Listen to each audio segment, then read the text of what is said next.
Sa unang video natin, natapos kung saan nakakuha si Hansen na ating bida ng God's level na dugo para sa kanyang paglakas. Sa ngayon nakauwi na ang ating bida sa tinutuluyan niyang bahay at niluluto na niya ang parte ng katawan ng beetle na nakuha niya, at nasa isipan ng ating bida, na kahit mahirap ang kanyang trabaho, hindi niya pwedeng sayangin ang sabaw ng kanyang niluluto dahil nung nakain niya ang ibang parte ng beetle na kanyang niluluto ay nakakuha siya ng 7 puntos ng God's gene at malamang makakakuha pa siya ng dagdag puntos pag natapos na niyang kainin lahat ng parte ng beetle na nakuha niya. Tiningnan din niya ang kanyang data at nakita niya ang 79 na common gene at mayroong 7 points naman sa God level gene.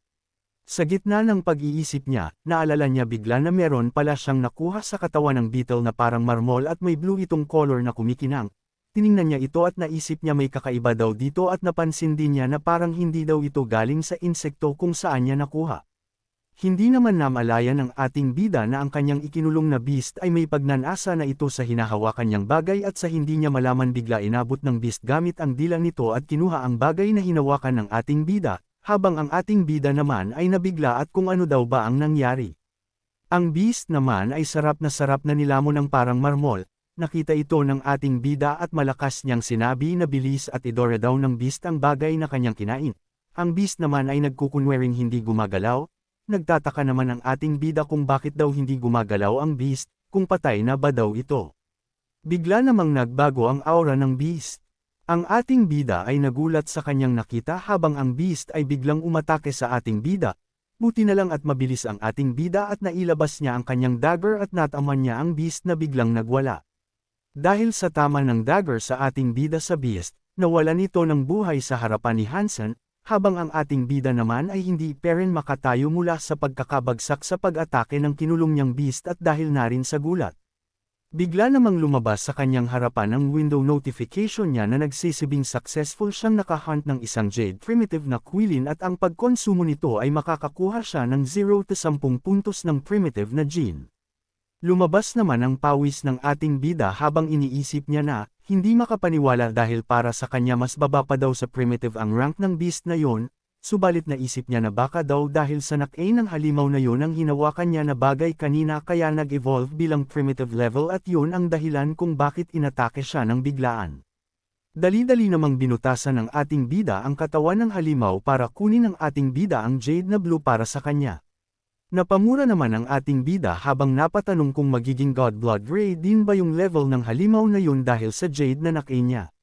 Habang naisip niya ito, nasanggi sa kanyang isip na kung totoo ang kanyang naisip baka pwede rin niya itong magamit para maghanap ng iba na namang halimaw para mapa-evolve niya sa level ng God's Blood.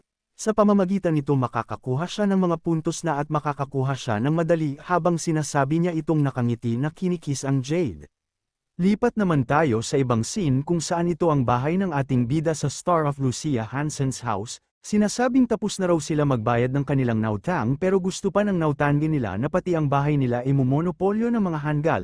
Sinasabi naman sa isang lalaki na tama raw, ang bahay raw na yun ay ipinasa sa kanilang magulang, kaya bilang isa din sa kanilang anak may karapatan din daw siya, na habang katabi niya ang 3 pa niyang kasama habang kaharap nila ang isang mag-inang babae. Sinabi ng matabang nakaputi na nakatira na sila ng lagpas 20 taon sa bahay na yun at nagkaroon ng magandang buhay at oras na naman raw nila na ba-aegean sila ng inheritance ng kanilang magulang.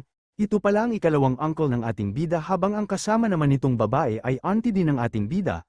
Sinuportahan naman ng asawa ng auntie ng ating bida ang sinasabi ng ikalawang uncle ng ating bida. Sinasabi ng auntie ni Hansen na nagkakahalaga ng 3 milyon ang bahay na yun at pwede silang bigyan ng 1 milyon kung gusto nilang panatilihin ang bahay or pwede rin itong ibenta. Sinuportahan naman ng hanggal na asawa ang kanyang sinasabi. Ang babae pala na kausap nila ang ina ni Hansen na si Luo Sulan at sinasabi na saan raw sila kukuha ng milyon na alam naman raw nila kung ano ang sitwasyon nila at kung ibebenta rin ang bahay, saan daw sila titira ng mga anak niya. Habang hawak niya ang kanyang anak na babae na bunsong kapatid ng ating bida. Ipinagpilitan naman ng kanyang kapatid na mataba dahil hindi lang daw sila ang may ganyan na sitwasyon. Nabanggit pa ng kanyang kapatid na mataba na si Hansen at Hanyan ay parehong makakatanggap ng integrated na charity. At ang kanya daw na anak ay nag-aaral sa isang private na paaralan na may malakihan din na annual fees na halos ang kanyang buhok ay nagiging gray na. Sinundan pa niya ng kahit anong mangyari dapat sa isang buwan mabibigyan daw sila ng pera o ibenta ang bahay para magkapera dahil kung hindi, sa korte na sila magkikita. Sabay sabing let's go sa tatlo pa niyang kasamahan. Sa hindi tumagal dumating ang ating bida habang wala na ang kanyang uncle at auntie. Nakausap niya ang kanyang ina na may problemadong mukha at sinabi sa kanya lahat ng sinabi ng kanyang auntie at uncle kung saan nanghihingi ito ng pera sa kanila bilang kabayaran sa shares nila sa bahay or ebebenta ito para magkapera sila. Ang ating bida naman naiinis na sinabing walang mga hiya ang kanyang uncle at auntie na lumalapit lang sa kanila para manghingi ng pera. Dagdag pa sa ating bida na noon daw ay kanyang ang ama ang tumulong sa kanyang uncle at auntie noong nagkautang ito ng daan-daang halaga. Sabi pa niya na kung hindi daw dahil sa kanyang ama na tumatayo noon dahil sa Galaxy Company na gustong pumalit sa kanilang family company at nagresulta sa misteryosong pagkamatay ng kanyang ama noon. Sinabi naman ng ina sa ating bida na kasalanan daw niya ito kasi hindi man lang daw niya maprotektahan ang kanilang bahay. Sinabihan naman ng ating bida ang kanyang ina na huwag na mag-alala dahil siya na raw ang bahala.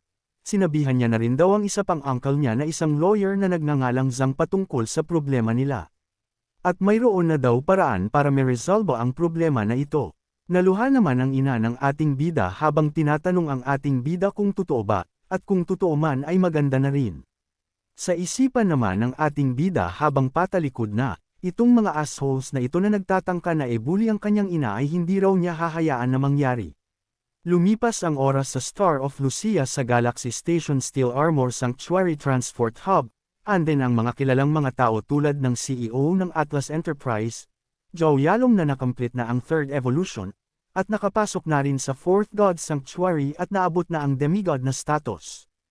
Habang ang Young Master naman ay nakaabot na ng ikalawang God Sanctuary at naabot na rin ang 100 mutant gene points, at may nagsasabi rin na si Hai Mingwei ay nakahunt ng isang demigod's creature ang the Star of the Ocean.